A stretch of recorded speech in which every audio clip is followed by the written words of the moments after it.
Hello everyone, I am Vijita Pundlikar. Broaden Your Horizon channel gives you a brief concept and solution of analytical problem based on the structural subject like applied mechanics, strength of material, mechanics of structure, design of steel structure, theory of structure and design of reinforced structures which will be useful for diploma and degree as well as. Let's start with the subject theory of structure. In theory of structure, first chapter is direct and bending stress. In that, you have to know a basic concept of axial load. Axial load.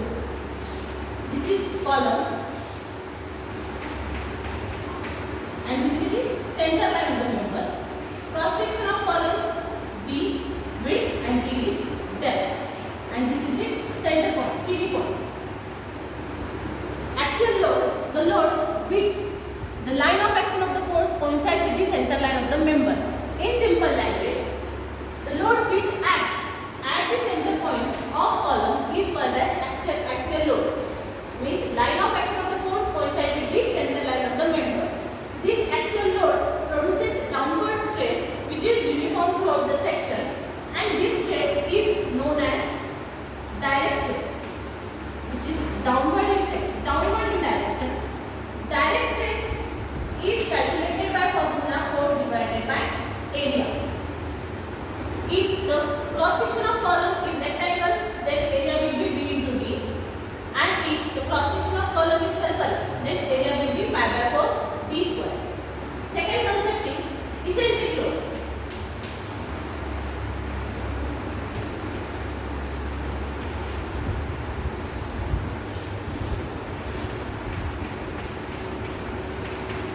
Again, this is a center line of the member.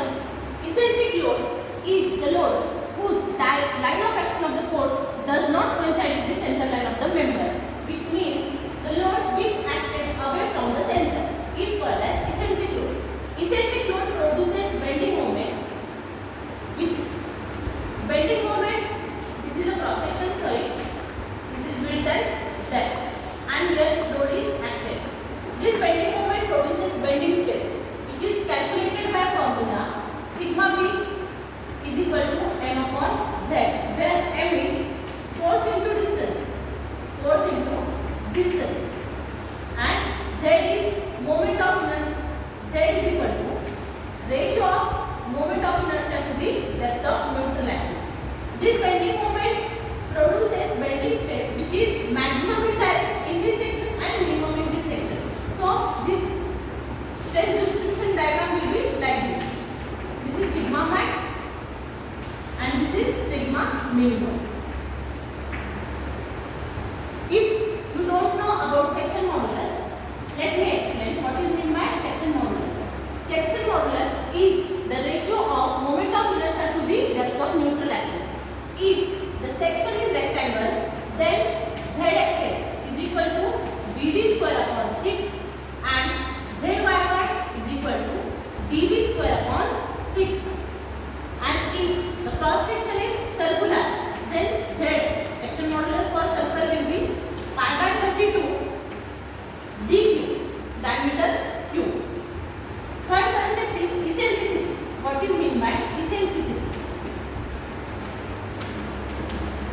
Eccentricity is denoted by small e. Eccentricity is nothing but the distance between line of action of the force and center line of the member is called as eccentricity. The distance between center line of the member and line of action of the force is called as eccentricity. Eccentricity is denoted by small e and its unit is mm. Fourth concept is resultant stresses.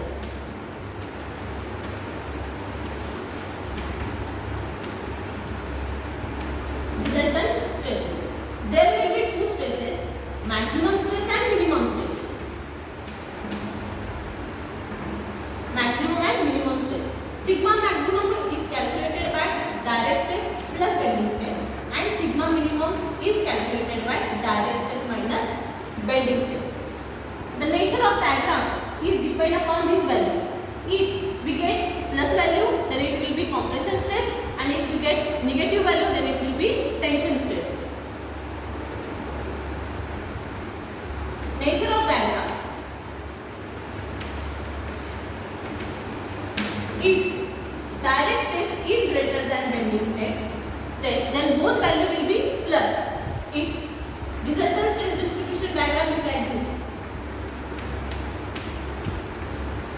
Here is sigma max and here is sigma minimum. If direct stress is less than bending stress, its stress distribution diagram will be like this.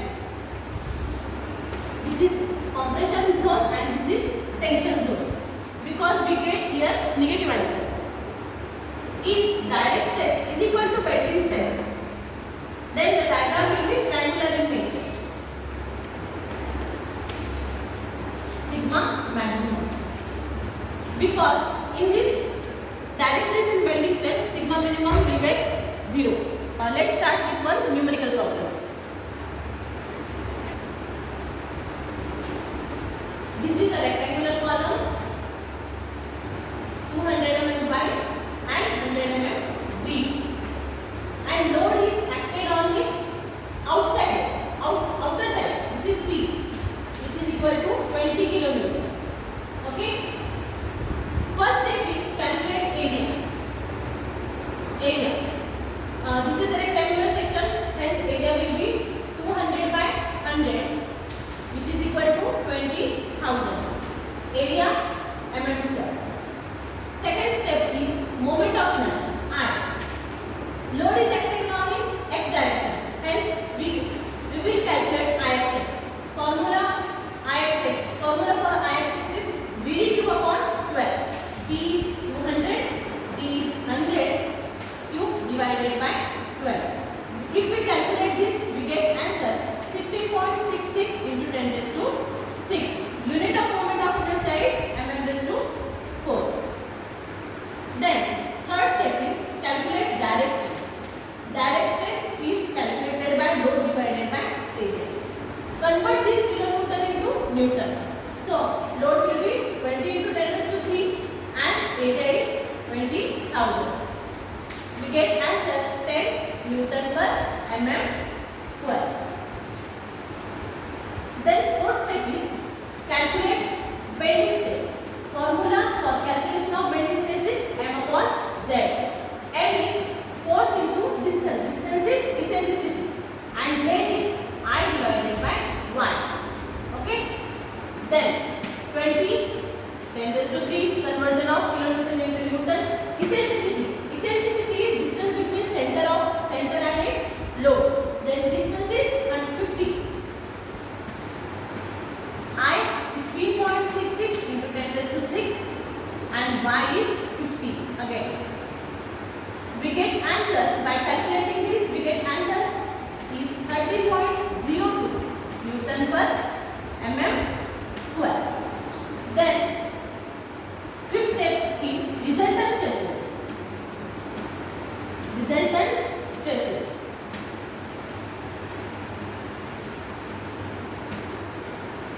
First, we will calculate sigma maximum, direct stress plus bending stress. Direct stress is 10, bending stress is 13.02. We get answer 40.02 Newton per mm square. Okay. And sigma minimum is direct stress minus bending stress. Direct stress is 10 minus bending stress is 13.02. We get answer minus 19.88 Newton per mm square. Okay. Then we have to draw its bending stress distribution diagram. We get this one is a positive answer and this is a negative answer. Hence, its bending stress distribution diagram is like this. This is 30.02 Newton per mm square and this is 19.88 Newton per mm square. Okay. This is compression zone and this is tension zone. Hope you understand the concept. Next point is middle third rule, core of section and wind pressure problems. We will discuss on next